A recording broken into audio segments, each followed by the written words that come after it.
किसी भी विद्यालय का वार्षिक उत्सव उसकी उन्नति और प्रगति का परिचालक होता है।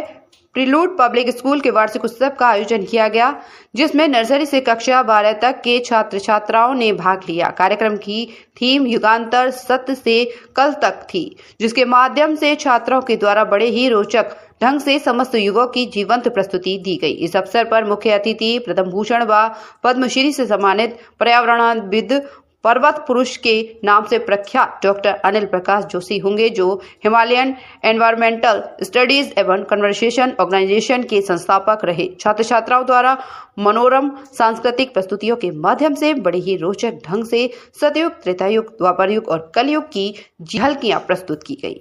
शिव शक्ति नृत्य नाटिका के माध्यम से नव रसों का मनमोहक चित्रण, राजा हरिश्चंद्र की कथा के द्वारा सत्यनिष्ठ होने तथा श्रवण कुमार के द्वारा मातृ पितृ सेवा करने का संदेश दिया गया।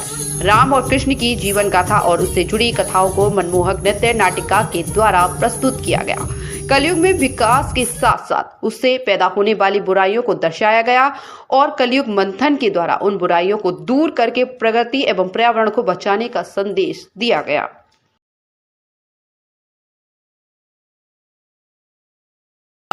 देखिए, आज मैं प्रील्यूड स्कूल में एक निमंत्रण के तहत आया हूँ और मुझे यहाँ स्कूल में जो पर्यावरण और प्रकृति के प्रति चेतना दिखी है, मुझे लगता है देश के स्कूलों को इनसे सीखना चाहिए। चाहे सोलर लाइट है, AQI लगाया है, पानी का प्रबंधन कर रखा है, तो ये एक बहुत बड़ा उदाहरण है।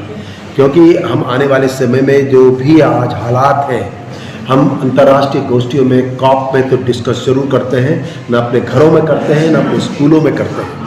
और आने वाले समय में ये भी तय है कि अगर हमने यही गंभीरता और इस पर गंभीरता नहीं दिखाई तो सबसे बड़ा संकट अगर दुनिया में कभी पड़ेगा और पड़ने वाला है, जिसके चिन्ह दिखाई देते हैं, प्रचंड गर्मी 24 की, प्रचंड वर्षा 24 की, और अब ठंड जो आपको लगती नहीं है, जो ऑलमोस्ट ख़त्म हो रही है। दिसंबर शुरू हो गया और हमें लगता ही नहीं है, क्योंकि अब मौसम का भी गुमान संभव नहीं है। मौसम भी खो दिया हमने।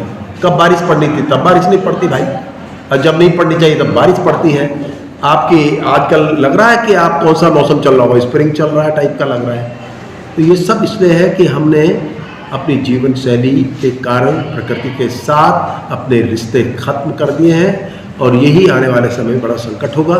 इन्हीं विषयों में बातचीत करने के लिए मैं यहाँ हूँ, और मैं आगरा के लोगों से तो यही कहना चाहता हूँ कि आगरा प्रसिद्ध है पेठे के लिए, नमकीन के लिए, जूते के लिए, और यमुना के लिए भी खूब प्रसिद्ध है।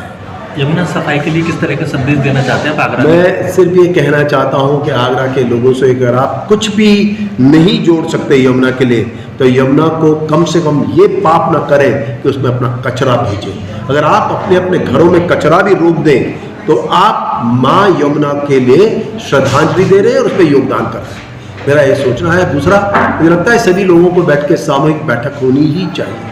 क्या आप आगरा को कैसे बचा सकते हैं जब यमुना में कार्बन डाइऑक्साइड और मीथेन और तमाम तरह के मेटल्स होंगे? आप कैसे बचा सकते हैं पर्यावरण आगरा का?